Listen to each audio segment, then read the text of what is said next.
Shoplifting. Who does it and why? Well, it's a lot more serious than you may think. It wasn't for like the lack of money or anything like that. It was like a game. It was like a rush. Stealing for me was a way of taking a little bit of control back in my life. I started shoplifting when I was 16. I had a lot of family problems, so I found relief. I felt better after I went out and stole something. We all love to get markdowns in the stores. We all love to win the lottery. We all love to get presents for our birthday. But why do so many people, so many millions of people willing to cross over the line knowing that there's a difference between, knowing what's right and what's wrong? I was always very professional, very honest. I don't want to sound like I don't have a conscience because I know that I do care for people very much. And I do consider myself an honest person.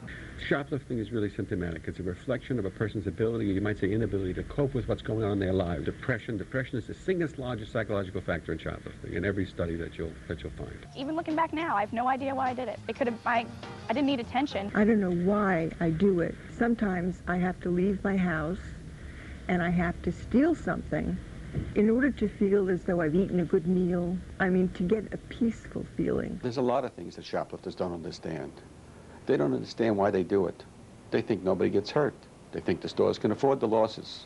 They don't think they're going to get caught. I was a teenager at the time, and it was just something as a teen that everybody was doing. And as I got older, it was something that once I started doing, the thrill of doing it, and just the rush of getting away with it made you just want to continue.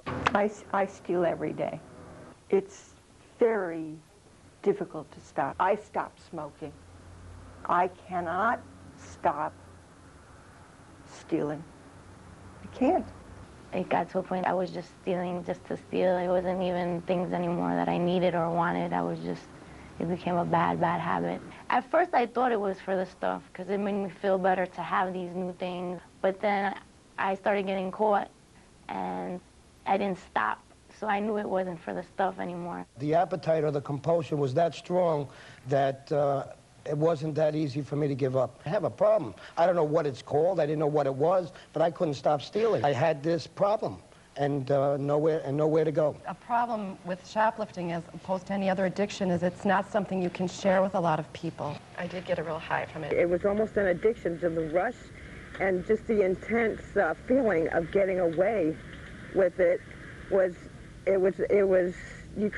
like an addiction to a drug. You almost couldn't help yourself to not do it. The first few times I was caught, it would shock me for a couple days, and then I would start stealing again. Going to jail would not stop me from stealing. I am the only person that can stop myself from stealing.